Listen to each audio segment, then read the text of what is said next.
Here's Brody Brazil. Okay, I think it's pretty evident by now that here on this YouTube channel, I talk a lot about Howard Terminal. And nobody's forcing me to do so. This is a passion project, right? I'm very interested in the project and the process and hopefully what ultimately becomes the A's brand new home just north of Jack London Square. But in this video, I've got to get some stuff off my chest. Specifically, 5 things I hate to hear about Howard Terminal. 5 things that are so annoying, when I hear them, I absolutely have to respond. And so I begin in no particular order here with number 1, something somebody actually posted on my Instagram the other day. I heard there's new taxes. The new taxes are only on the new properties at Howard Terminal. That's how it's supposed to work. That's how the city and the county mainly benefit from this project financially. There's new development. It brings in new revenue. The city and the county can apply that to whatever they want with their general tax fund. This is what you want. This is how it's supposed to happen. This is the way a project is beneficial to people that have nothing to do with baseball. This is also, by the way, how the project largely pays for itself with infrastructure and the financing district. You want there to be these new taxes, but only on the project itself. Nothing to do with the neighborhood surrounding it, nothing to do with anybody else in Oakland. These are only new taxes on new properties, new condos, new office spaces, a hotel, developments on the 50-plus acres of Howard Terminal.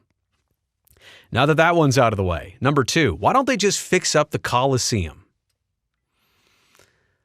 That one just will not go away. Here's my response. Why doesn't somebody just turn their 1993 gas-guzzling Ford Taurus into an electric vehicle, right? You're sick of gas prices as they are right now? Just go electric. But take your old car and turn it into an EV. Look, I don't know how that analogy really plays out. Went well in my mind, but not everything is physically or logistically possible. And I'm not even here to bring up the conversation like, is the Coliseum site even a good idea? The answer is a rhetorical no, but I'm just going into the logistical part of it. What are you going to do to that place? It got neglected for so many years, and when they did put money and effort and resources into it, they made it more of a multi-purpose stadium by adding Mount Davis. In Kansas City, they upgraded the stadium years ago, but to make it, continue to keep it baseball only. Same thing down at Angel Stadium. When they upgraded it late 90s, they wanted to make it baseball only. The Coliseum was neglected, and when it was fixed up, it was to make it football friendly. So, not possible, not an option. Can we please stop talking about that one? Okay, number 3, and I quote, "This whole thing has been going on for ages." And that's usually followed by, "I can't take it anymore. I don't have the energy anymore. I give up, whatever." Some type of resignation-related comment. Okay, I understand the frustration. And let me be very clear. The stadium search for the Oakland A's, it is decades old. From Fremont to San Jose to the Laney site, the Peralta site in Oakland. Even the Coliseum site was explored for just a bit. But don't confuse all of those prior ventures and explorations with all of the progress that's been made, even in the last 12 months alone with the city, the county, the BCDC.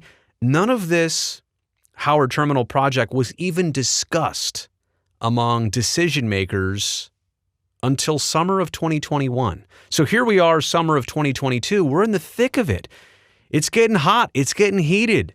It's kind of crunch time here. People are getting a little bit on edge, but that's what it takes to make this process and project a reality. Like if you wanted to push this through, if you wanted to see this happen, it has to go through some pretty critical areas. So would you rather have nobody talking about it and it's just a fantasy? Well, it's getting closer and closer to reality through every process, through every vote, and through every entity that the process gets exposed to. So my point here, if you're only looking back at the prior ideas and options, you can't necessarily tie them to what's been happening here because this time around, tangible progress has been made. Okay, that brings me to number 4. While the A's stadium location, so long as it's in Oakland, it doesn't really matter where it is. Okay, let's respond to that one. This is not a single team major league market. I'm talking about Northern California, specifically the Bay Area. What needs to be really understood here is that regular fans are loyal to specific teams. Like, you're an A's fan, you're going to come to the Coliseum mostly. If you're a Giants fan, you're going to go to Oracle Park mostly. Those people are not the ones in question here. It's all about the casual fans. They'll kind of fluctuate. They'll go wherever the experience is better, wherever the hype is, wherever there's something new, wherever there's something interesting. Those are the fans that take the average Tuesday night game from a 65% capacity to a 95% capacity or a sold-out capacity. It's those casual fans, which I know get dismissed by the regulars, right, the routine fans, but it's the casual fans that make business better, make numbers better, make attendance better. And that's what the A's need to attract here. So back to the overall point, it does matter where the stadium is. It does matter how the stadium looks, what surrounds it, what other entertainment options and experiences there are for fans before and after games. How easy is it to get to? What are my options in transportation, etc.? So you can't say it doesn't matter where the stadium is. It absolutely does. And for better or for worse, the A's have to provide something comparable to what Giants fans experience at Oracle Park. At the least, they're trying to make it better than that. Difficult assignment, but that's obviously what the task is here. All right, and number 5. Sports are hot in Las Vegas right now. What? We're talking about Howard Terminal here. Why do I see all these comments about how sports are booming right now in Southern Nevada? Let's hold our horses there for just a second, because we've had pro sports in Las Vegas for, 5 years now? And the Golden Knights are an exceptional story, but that's not the norm. You don't usually make the playoffs each of your first handful of professional seasons. Yeah, and now they're about to go through maybe a rough patch of no playoffs for a certain amount of years. We'll see. We'll see how attendance goes. We'll see how the fan base goes.